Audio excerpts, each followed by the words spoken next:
Hello everyone and welcome back to my channel. Today I'm going to talk about the second part of my trip to Costa Rica, which was a ceremony with Wachuma, which is also known as San Pedro. So if you're interested to know what happened with me and this loving medicine, keep on watching. But before we go any further, I'm going to say that I am not a medical professional, a therapist, or someone that is qualified to tell you that this is the path for you.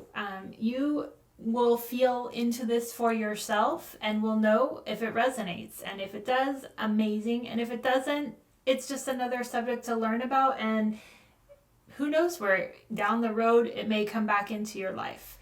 So I first was told about Wachuma or San Pedro almost, a year and a half ago. Richard and I went to Sedona to celebrate my last day of my corporate career. And so it was like right after Thanksgiving of 2019. And while I was there, I had my aura read by this machine, which I don't think I've ever told you guys. My aura is green, almost 100% green. I also met with someone that was just like a short meeting, a psychic. And I wanted to just see if she had any guidance. And it was in that meeting that she told me that San Pedro was calling me. Now, back then, I had already tried 5-MeO-DMT, but I definitely was not open to plant medicines much more than that, because that was such an extreme experience that I kind of, definitely wasn't looking for this path. And I remember she had given me a person's information and contact information locally for me to work with it locally. And what's funny is I totally forgot about it, but she had written it down for me. So I went back and I actually found this as I've been pulling this episode together. And it's funny how energy works. Like the medicine had been calling me for a long time, but I guess in my mind wasn't ready. So when I booked this trip to Costa Rica and I found out that it would also include Wachuma or San Pedro, I was like, oh wow, that's perfect coincidence, because I know that I'm supposed to be called to this, and I have been being called to this for a while.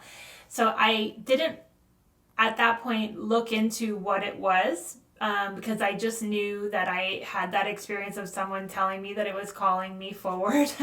But also I kind of, and it feels like almost in every plant medicine that I've tried, I don't do the research really behind it. Like I am interested in people's experience of it, but I don't really find out exactly what it is, because what I know is that it all depends on you and where you are in your own journey, what the plants will show you.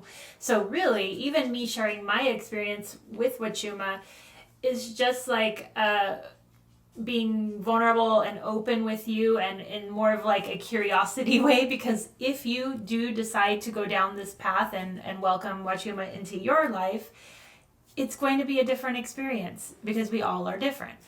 And I think that's the beauty of it. So if you are being called to this plant medicine, like I said in ayahuasca, I feel like you just know deep down it feels safe, and it feels like a kind of like a homecoming in a weird way. So I'm going to first talk about the history of Wachuma, just to give you guys a little background on what it is. So when the conquistadors invaded Peru, they were curious to understand why the indigenous cultures paid so much love and respect to the Wachuma cactus. First, they tried to suppress the use of this but then the priests decided to try the plant medicine, and afterwards they renamed it San Pedro, because they felt it was the key to Heaven's Gate. And they declared that the only one who has the right to enter the Christian heavens was Saint Peter. But this cactus is one of the most ancient master plants native to Peru. The oldest registered archaeological evidence is the Shaman stone carving in the mountains of Peru that is dated 1300 BC, and it shows a figure holding the Wachuma cactus. And all throughout Peru and the Andes, there have been many artifacts like ceramics that have shown that throughout the ages, the people of Peru worshipped the Wachuma cactus. And so it's something that has been in use for thousands of years and is native to indigenous cultures, and I think has only been shared in the last, I don't know, less than 100 years. So it is, I guess we're lucky to be alive in this moment because we actually can have access to these plant medicines. And I believe that that's all happening too for a reason. We are supposed to awaken into exactly who we are. And Wachuma is just another plant that helps us get there. So when I compare, I'm just quickly going to compare. There is no comparison really from ayahuasca to Wachuma. They are two totally different experiences.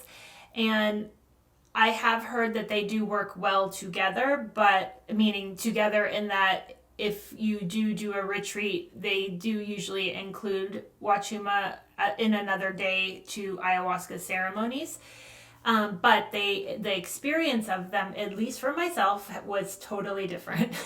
So the shaman that I worked with and with the Wachuma, he had studied or has studied with the Peruvian people for over 20 years and actually goes to Peru many times a year and cultivates the Wachuma cactuses and actually harvests them and creates his own brew from them and then brings it back to Costa Rica where he does overseas ceremonies. He and his family have such respect and reverence for this plant medicine, and you could hear it in his voice and in his words. And he was overseeing the ceremony with 3 other helpers, but his wife wasn't there, and he spoke so lovingly of her because she actually was in Peru and she had created this particular batch that we were drinking. And he was very clear about all the love and prayers that she had put into this experience and into this moment for us to have this experience. And I mean, it's hard to explain into words now, but there was like so much love radiating out of him that it felt like overwhelming at points because he holds this work so sacred, and it just made you feel like you're kind of in such a safe circle of love for every aspect of why you were there for that moment. Not just ourselves, but actually giving thanks to the earth for this particular cactus and for all of the hands that touched it along the way to bring it to us in this moment. So I felt like the love and seeing how much he cared for this work, it made, in every part of this experience, it just makes you feel like the setting is everything. It's everything. It's no one's trying to rush anything. No one's trying to like force you to do anything. It literally is like such a deep love for the earth that makes you feel open to even any of these things. So, in saying that, Wachuma is, the cactus itself is legal to cultivate in the United States, but it is not legal to consume in the United States, which is why I went to Costa Rica to have this experience. But online, I found this little write-up about ceremonial uses. So I'm going to read it to you so you can have an idea of what the internal feelings are when you take this medicine. The principal effects of Wachuma have been described by practitioners as follows. The cactus first produces drowsiness or a dreamy state and a feeling of lethargy. a slight dizziness, and then a great vision, a clearing of faculties. It produces a light numbness in the body, and afterwards tranquility. And then comes detachment, a type of visual force, inclusive of all senses, the telepathic sense of transmitting oneself across time and matter, like a kind of removal of one's thought to distant dimensions. And the shamanic ceremony has the aim to facilitate the participants on an easy journey and to make their mind and memories open like a flower, and with the inspiration of its perfume to regain their freedom and wisdom. Wachuma is here to help us experience ecstasy and communication with all beings. So right away, that is like a lot to take in, but what it is basically saying is it's an opener. It is a heart opener on like such an extreme level. But it is like so gentle, and it's nothing like the experience of ayahuasca where, again, I had the impression that it's a shadow work.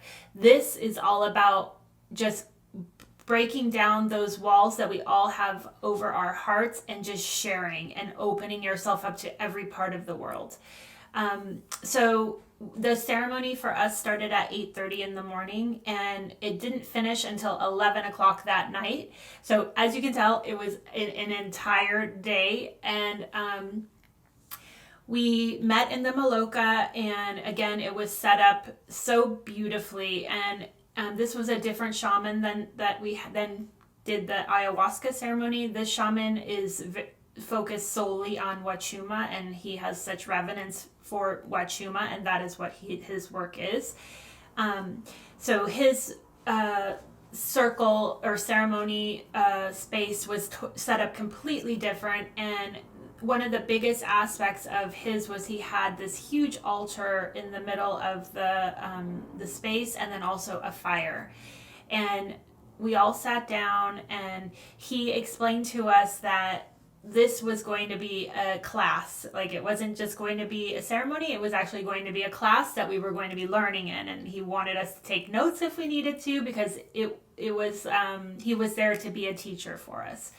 And so then we each got up one by one and we drank the drink, and it was like the size of a cup. It's a green powder that they mix into water, and it has a slight bitter taste, but it wasn't terrible. And I didn't want to throw it up or anything. And then he gave us a pinch of cacao nibs to kind of get the taste out of your mouth, because for the next 2 hours we were not supposed to drink water. So then he sent us each off one by one on our own in the resort to meditate and to just be alone. And the only rule was we weren't allowed to speak to each other. And when we heard him do a whistle call, that we were all supposed to come back to the Maloka. Now, for me, during this time, I went up to away from the Maloka and up to the resort, and I just laid in the grass, and I just had this very calm feeling. Nothing, again, like with all medicines, you don't know what to expect, but I just felt calm. And honestly, I fell asleep in the grass, and just really relaxed. And some people were, sitting in the hammock, just writing in their journals, and no one was speaking. And then he blew the whistle. I think it was around 2 hours later, but again, I don't know, because we didn't have any watches around us, but I'm guessing it was around 2 hours later.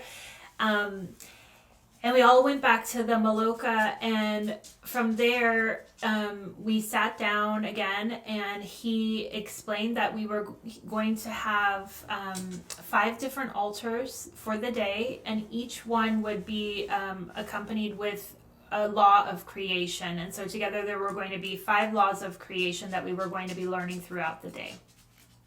But before that, we actually met the firekeeper who lit the ceremonial fire. And oh my goodness, her name was Ronnie, and she gave so much love and reverence for that experience.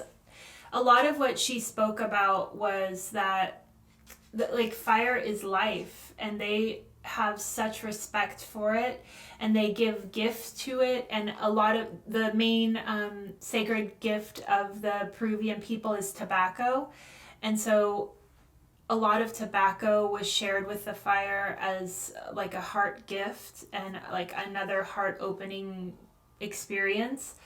And she gave like her own history with Wachuma and how she became a fire keeper. And again, all of these experiences are shared from such a deep place in the heart that it doesn't feel inauthentic in any way. It literally feels like you're being brought into their ceremony, into their culture. And it just, I don't know, the whole time I was sitting there just feeling so grateful to even have a seat at this circle.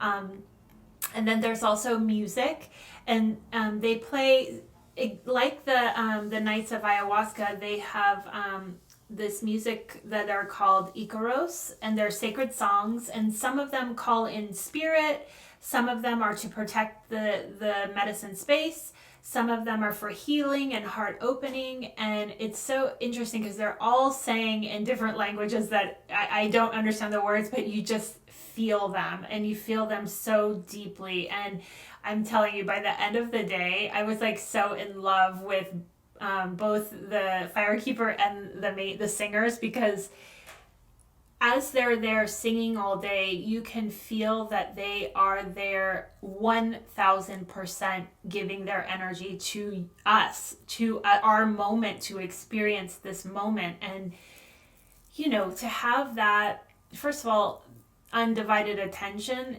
we don't get it in our culture. You know, people are always distracted, and the love that comes from people when they are consciously giving it is immense. And I mean, this episode is going to be hard for me to put all of it into words, because it just feels like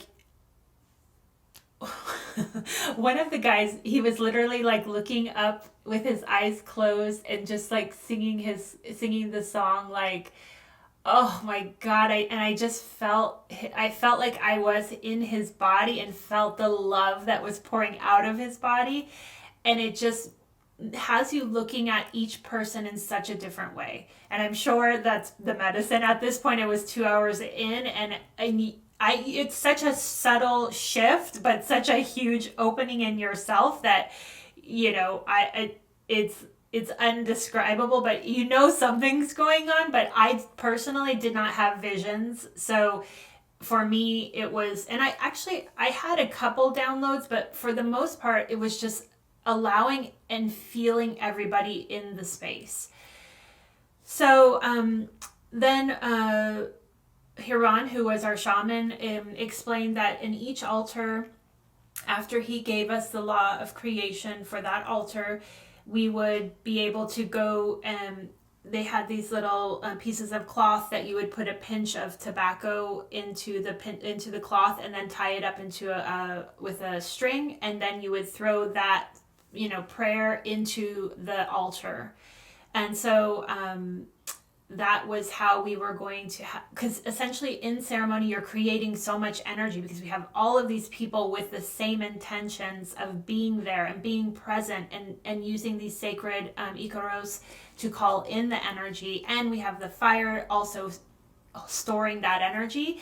So all of that is to say you're creating this space of spirit. And so he said, you know, whatever prayers you put out there, make sure that it is something that you want, because it will happen. So the first law of creation was I am.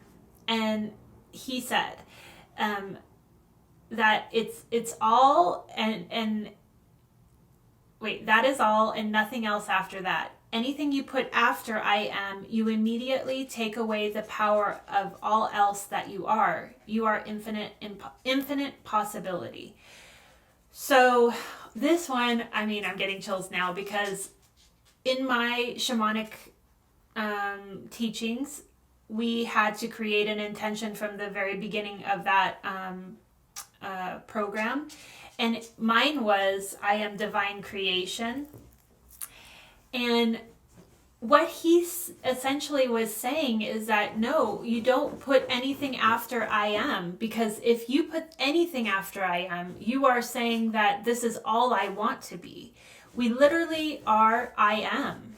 We are everything. We are nothing, and we are everything in between. And it's that opening up of heart and space to the unknown that creates this vacuum of everything, and that you can draw everything towards you, and it's unlimited, you know, versus if you were to say, I am abundant, for example, that limits you from everything else that could be attracted towards you. So the law was I am, and the prayer that he wanted for this altar was to pray for the self. And he was very clear about make sure that what you're praying and calling towards yourself is what you really want, because it will come true, and be intentional about what you really want. So, you know, we each got up in turn and made our prayers and put them into the altar. And in between each of these, after each prayer, he also would be introducing another plant medicine to the group. And in this one, it was Hapé, which I have spoken about before. So again, in that I had been working with Hapé for now, at this point, it had been 5 months. I now know, like, it was calling me because it was coming in another form through another healer, you know. And even though up to this point I had only done it by myself, I have shared that with you guys, and I use it in my meditation to help center my energy. It was shared with the group who mostly had never done it, as if you're not feeling the medicine, if you think you're not feeling the medicine, you need Hapé. If you're feeling the medicine and it's too much, you need Hapé. If you don't know what you're feeling, you need Hapé. So essentially he was saying, everybody, if you're feeling open to it, you need Hapé. And I remember just laughing because it's so true. Everybody needs Hapé. And I know it's like the most unattractive thing to think about, blowing tobacco ash up your nose. But, and I have explained this before, is it's such a deep connection with your own like source soul energy.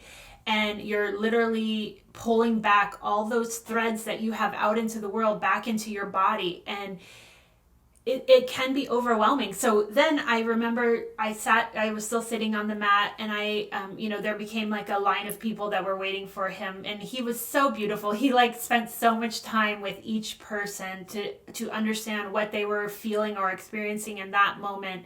And then he had 5 different strengths of Hapé to offer each one for whatever they were going through. And this is, for me, I got really caught up in watching the people that would come up to experience the Hapé for the first time in most cases. Now, I'm not exactly sure why in hindsight, but I'm really empathic, and for me, I know how sacred Hapé has become in my life, and it's almost like witnessing someone else experience for the first time that rush, or that like knowing in your own body. I remember not knowing what to expect, but then when I started seeing the reaction of the people that were experiencing it, I was like, oh my goodness. And it would range from people just breaking down and crying, right? Because you would be invited to sit with him up at the altar.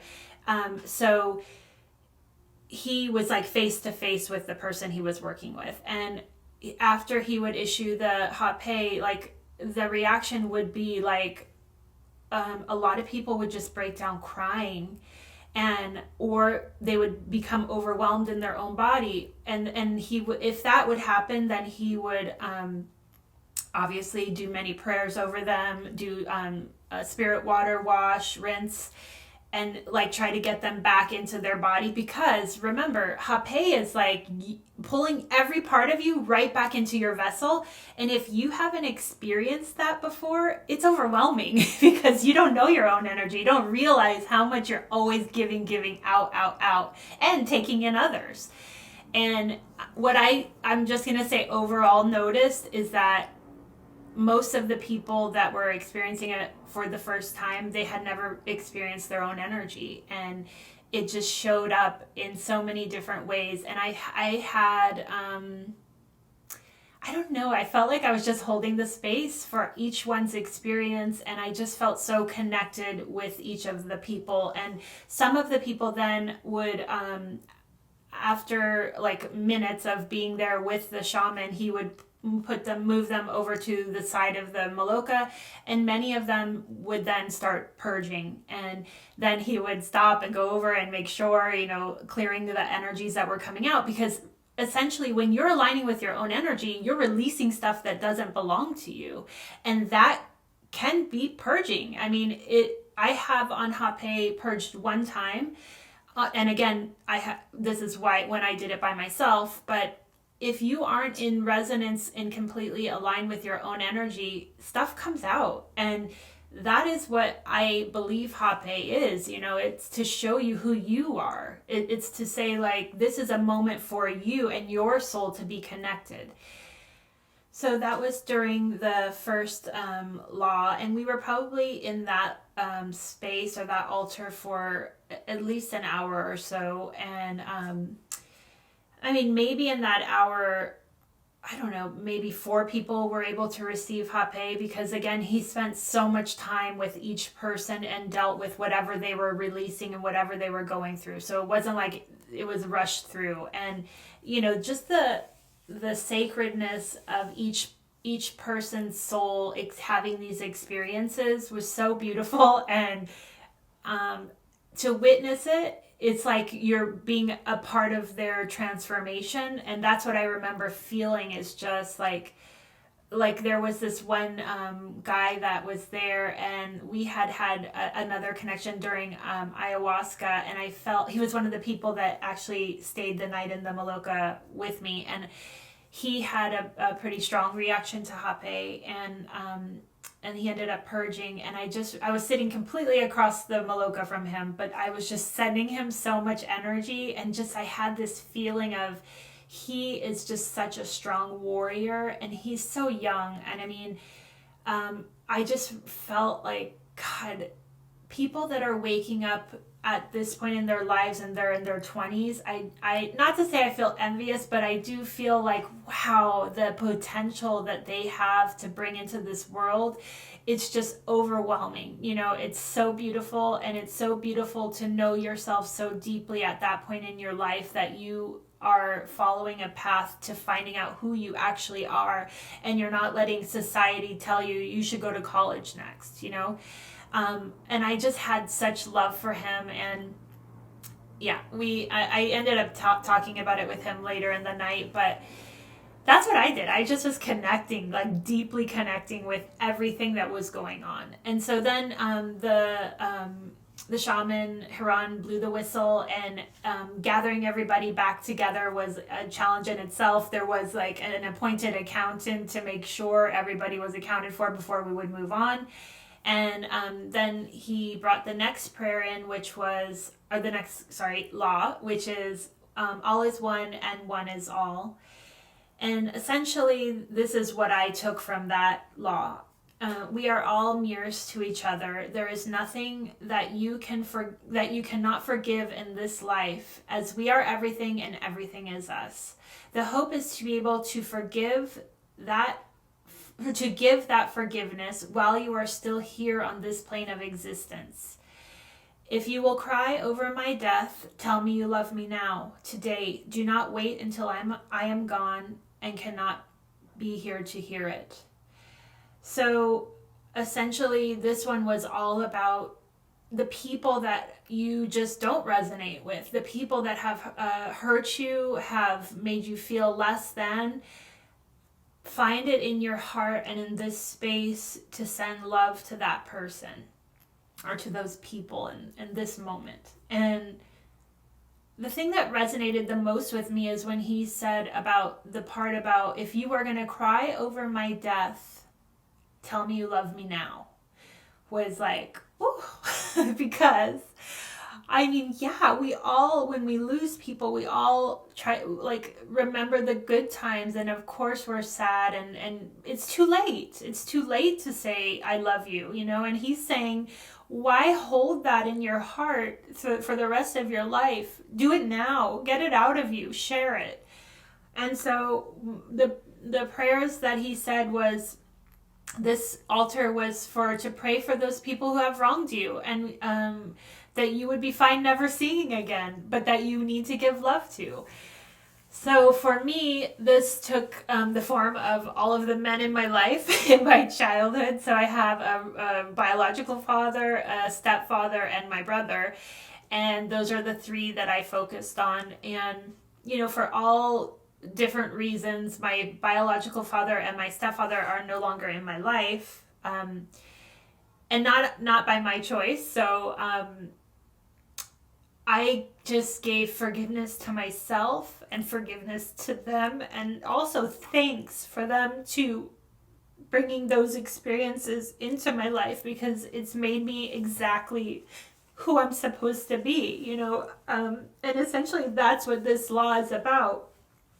No one is perpetrating against you, against your will. We all had an agreement before we came into this life to grow, and those people that push us are the ones that are the catalysts for growth. And even if they, you know, struggle, and their soul struggles to watch you go through the experiences, they had the agreement with you to help you in this life. And so it's basically finding that place in your heart that understands that, and then sending them love, and sending it, and wishing them love, and wishing them happiness and abundance and all those things. And then excuse me, so I did one prayer for each of those people, and then I did get a download of, it's important for me to be able to tell my brother now that I love him.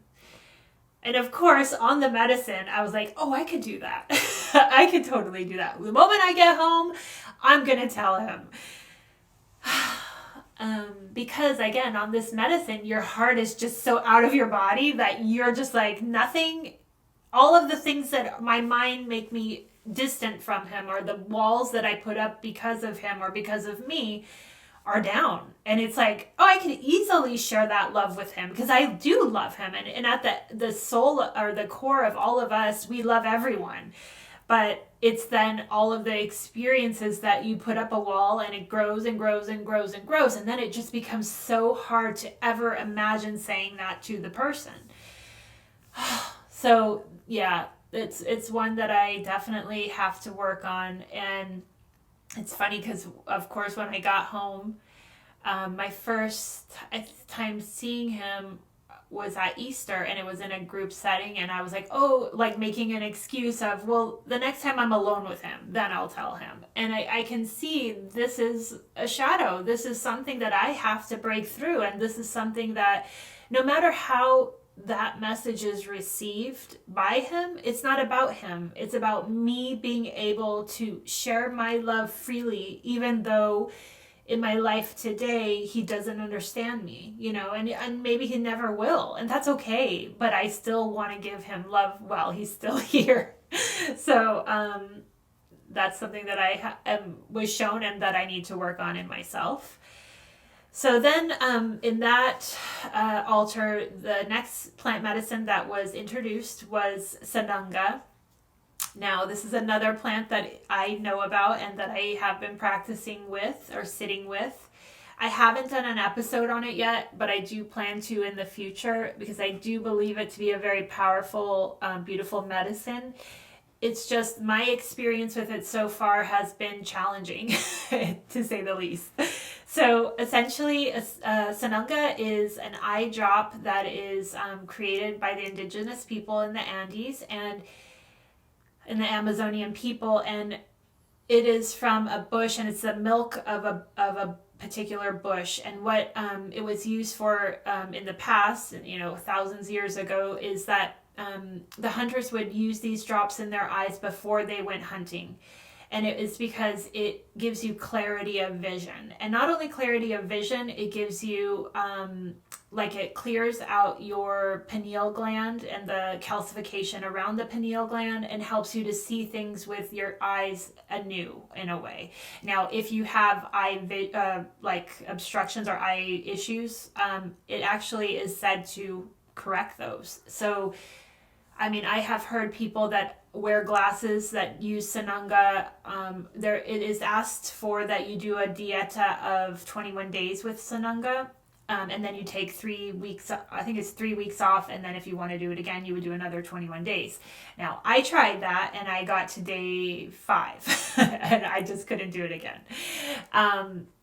But in the ceremony, I decided I was going to commune with Sananga. And essentially you just lay down on a mat and someone puts a drop into each corner of your eye ducts right in with your eyes closed. And then once both drops are there, you start blinking and the liquid goes into both eyes.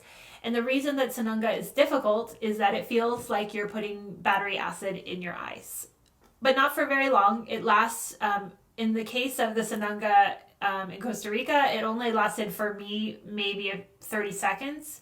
But the Sananga that I have at home, it feels like it lasts for like minutes. And it seems like the one I have is way stronger than the one that they issued there. But what it is, it's supposed to shock you out of your mind and shock you out of your thinking mode and the only way to get through it is to release and let go into it. And I know that that's the magic of Sananga. And I, again, have heard people that have had such great breakthroughs in their own lives to be able to see clearly things that have been holding them back that they didn't want to acknowledge before. So I do believe in the power of Sananga. It's just very difficult for me to consistently take. So my experience though in Costa Rica was beautiful. And I think that, again, it's a beautiful medicine. I liked watching other people experiencing it for the first time. And for the most part, I mean, pretty much actually everybody that did it had an amazing experience with it. So it is a plant medicine that I recommend, and I probably will do an episode about it more in detail in the future. So then again, more hours go by. I have no idea how long, but actually at this point, because we hadn't eaten that day. So we didn't eat at breakfast and we started at 8:30 in the morning. But at this point they brought down cacao in a big pot. And oh my God, it was the most amazing. I mean, because up to this point we had not had sugar because you have to do a dieta before ayahuasca. And it means no sugar, no processed foods, no salt, basically no anything, no meat. And so this was my first taste of sugar, and it was just heaven. And it's like that the sweetness of cacao speaks so directly to your soul that it was just so, it felt like the biggest of hugs. And then we went, blew the whistle, called everyone back. And the next law is what I give, I get back in return. Now, I mean, that's something that everybody knows, but this is what everything that you put out into the world comes back to you. And it could be as simple as a smile, a hug, or picking up trash on the beach. And these things are the extra credits of life. These are the things that you do when nobody's looking and you're getting no credit for it, but Source knows, and it comes back to you in energy. And it's just, like, again, when you're on Wachuma, it's just so obvious, right? Because you feel it, and you feel like there was this guy in our group that just had the most magnetic smile. And after we finished that altar, I went over to him and I just said, your smile is like pure sunshine. It like penetrates so deeply, and you just give them away so freely. And I know you guys, I've talked about it before, that for me, I'm introverted, and I hate saying that. I keep saying that word, and I'm going to do my best to stop saying it. But I have such a difficult time to smile at people, and mainly people I don't know, but this guy was just giving it out and sharing it, and just so, it was just so from his heart, and it was all week. It wasn't just because of the Wachuma. And it felt like that, this feeling of, like all of the barriers that you normally have up and all the things that you think like, oh, they're going to think I'm nuts if I just go up to this person and tell them this. Yeah, I did it. I was like, I don't care. He needs to know. And I mean, he was thankful, but I think it was more for me. And what I realized in that moment is that I'm attracted to his light because I want that back in my life. I want to not be afraid. I want to be able to give that smile away to everybody, and it just had this such deep impact on me. And then I think I went back to the circle and I just was crying because it was a lesson that I needed to see, And then the prayer for this altar was to give a prayer of love to all the people that you love in your life and share prayers for them in this altar. And was in turn to get Hapé from Huron, the shaman. And this was my first time experiencing someone else delivering me Hapé. And I remember feeling a little bit like, I'm going to do it because I want to experience what it feels like to not have the control. Because in my mind, I always think like I can blow as strong as I want to blow this stuff up into my nose.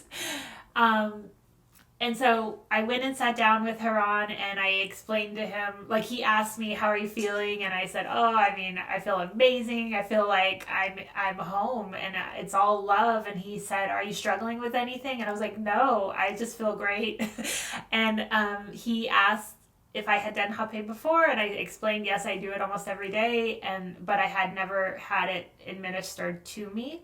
And he goes, okay, do you want strong or extra strong? And I was like, strong. I don't think I'm ready for extra strong, whatever that is. So I'm so glad that I did this for myself because it was the best. First of all, you're not only in your own energy, you're receiving that blow from someone else's energy towards you. And he puts prayers on his tepe, which is the pipe, before he issues it to me. And so when the blow comes, it feels like you're being given a gift. And for some reason, which I talked to him about later, it was the most gentle experience I've ever had with Hapé, which is so funny because here I'm thinking it's going to be the most difficult because someone else has the control. But the truth was that it was the most gentle and the most clearing sensation that I've ever experienced on Hapé. And I mean, it could be because I'm on the Wachuma as well, but I felt like just like a straight shot up to the heavens and like I had to sit there and just like feel it for a few minutes and it just felt like deliciousness.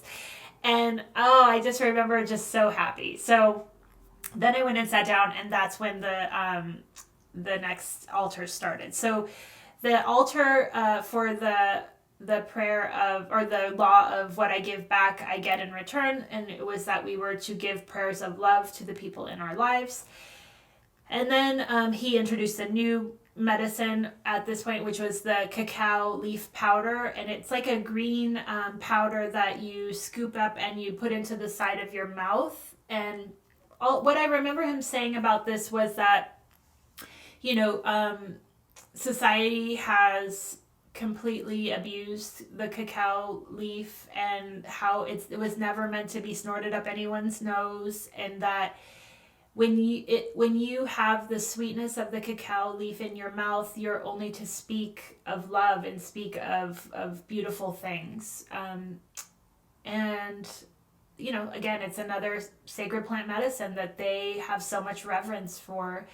Now, again, there was a line of people to see him for different things, the Hapé and the cacao or the cocoa leaf. So I ended up not experiencing the cocoa leaf myself, but I'm sure that it will call to me and it will happen at another point. But in this particular day, it wasn't meant to be for me. And I was like perfectly fine with that. So then, again, more time goes by and he calls us back for the fourth law. And the fourth law was time and space do not exist, but the experience of them is real. So I've heard this before. I've heard that time and space are not real. But when I open up sacred space, I always call in Cosmic Father Time and Cosmic Mother Space, because we are saying essentially, aho, like, I see you and I want to be here. But they're not real. They're not real in the sense of linear time and space. So what I remember him speaking about for this is that we must have hope in that the work we are doing right now, today in our lives, will have a ripple effect on future generations, and that they will always to always remember that time and space do not exist, but what we put into this moment is what ripples out. And the prayer for this law was the prayer for future generations, and the prayer for hope, that there will be enough resources for them, and that we will, as a society, come to a place that is more aligned and less divisive and more accepting and less, not accepting. And this, I remember at this law, when he released us to do our prayers, so many people were crying, because think about the immensity of that. The unknown of where our cultures are going, and the unknown of where future lies, especially in this last year, and that we've experienced so many things that never have happened before in our generations. It's like there is a lot of uncertainty and there is a lot of unknowns, and we all, regardless of where we fall on the spiritual awakening path, we all hope that we all stick around, and that there is beauty, there is love, there is growth, and there is an evolution that happens. And I mean, same, like for myself, I was very tuned into this hope, and I was definitely in tears about it as well. And really everybody was crying, in the whole of all of us, everybody pretty much cried all day. But so then we put our prayers in for that, and then again, more people were experiencing these plant medicines, and then the final, he called us back, and the final law was everything changes constantly except for the first 4 laws. Now, the point of this is that we are all here to grow and evolve, and if you're not experiencing change in your life, something's not right. You're trying to stay comfortable, and growth is in change in every way. So that's the point of life. We're here to change. We're here to always change. We're here to be pushed outside of our comfort zones, and we're here to embrace when that happens instead of fighting it. We're here to flow with the changes, and we're here to invite them, because it's like that resistance that creates the friction, and it's the flow that then brings you to the other side of it, and brings you to more beauty in your life. And again, it's so hard to put this in words, because you're feeling it from the space of your heart being completely open, and everything that he was saying makes such deep sense. And the prayer that we did for this altar was to pray for Mother Earth, and that she may be here to nurture, provide, and protect for future generations. And this was right around sunset, and in Costa Rica, as the sun sets, the cicadas just scream. The moment that the sun goes down, it's like they're saying goodbye to the sun in such a loud way, and it's the most beautiful sound that I've ever experienced, because they're honoring the sun. They're saying thank you for another day, another moment with you, and I had this just overwhelming feeling of love and just such care for the earth, and hope that we as a culture and society can get it together and stop fighting each other over things that are absolutes. This is the planet that we are on, and this is the one that nurtures us. Let's take care of it. And so there was a lot of tears for that one. And then this was our last moment to pray, and he said, if you've forgotten anyone, now's the time. And so for me, I don't know how in this whole day, but I didn't pray for the loves of my life. And so I pulled out 3 of the cloths, and I did a prayer for my best friend, who has been my best friend since childhood, and she, no matter how out there I get, is biggest supporter, and just there's pure love and understanding there. And so I sent her prayers, and then the next one I did was for my mom, because she has been everything my whole life. Like, she has raised me to be this person that is here for you guys today. And, you know, through it all, she's nurtured this being into being me. So I sent her prayers, and then finally, the love of my life, Richard, is like just everything, you know. And again, when your heart is so open, you see it and you feel it in such a different way that it's like, there are no words. It's just emotion. So like, as I was holding onto the cloth with tobacco, I was just holding it to my heart and just giving it everything that I was feeling in that moment. Okay, so then before the ceremony ended, we did a blessing of the water. There was 2 water jugs that were on either side of the altar, and one of the shaman that were there did a blessing over the water, and then we each drank the water. Oh, and I forgot to mention that in the very beginning, he did ask us if we had any jewelry or crystals on us that we wanted to receive the energy of the day, to put them on the altar. So we were all able to, I had my rose quartz, I took it off and put it on the altar, and also my bracelets, and to carry that energy forward with me. So we got these back at this time. And then he went through a period of just giving thanks again to everyone that had been involved with creating the day, and down to the musicians, the firekeeper, his helper. And then he went back to thank his wife again for the fact that she was at home watching their daughter, and which allowed him to share his energy and love with us. And then also for her creating the Wachuma for the day ceremony. And it's just like the thanks that, and the deep gratitude that he was giving to everyone's hands that were involved in the day.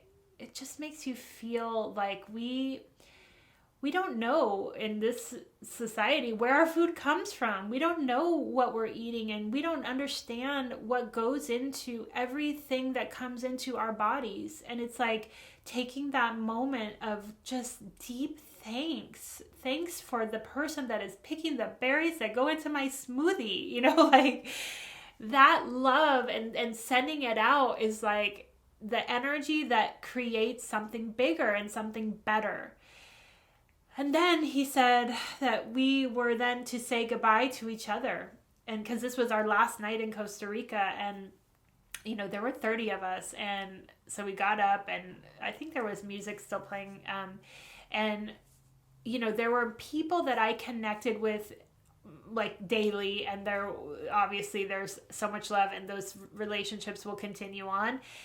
But because I know that we are all a soul family, when I came face to face with each person, even if I didn't have a lot of one-on-one interaction with them, I had like no joke, crying connections with them in that moment. And just because what I was doing is I was sharing what I felt with them during the day, and sharing the reflection of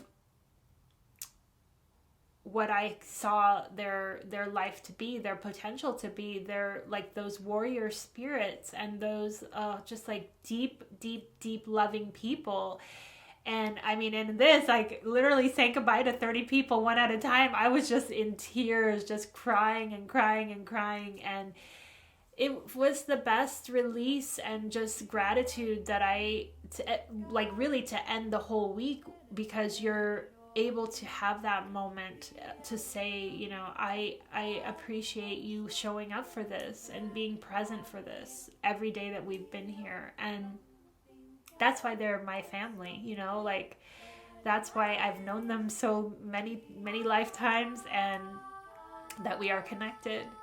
And that is where the beauty comes in with Wachuma, is you realize that we are connected to everything. And you just, like I said, everybody experiences it in their own way, but Wachuma helps you to break down that barrier that we put up through conditioning that makes us feel like we're separate when we're not. We are literally all it. So it was exhausting, and by that end of that I was just exhausted, and but also so nurtured. And that's why I feel like this whole experience was the best gift I've ever given myself, because it was like a party for my soul, like a nurturing of that part of me, and for me to feel like I'm not alone. There are others out there that are also going through this and are wanting to share the love and are wanting to be that vulnerable with people that you just met, but now for the rest of your life, because they are you and you are them. So again, if you are ever called to this type of work, just all I can say is, with an open heart, give yourself the gift if it feels aligned, because you will never feel closer to yourself. You will never find something that is legal in this country that will bring you to that place, aside from meditation. But meditation is so separateness, it's not the inclusive one. I can't speak, enough gratitude, enough love, enough appreciation for all of these plant medicines, and I just have to give it up.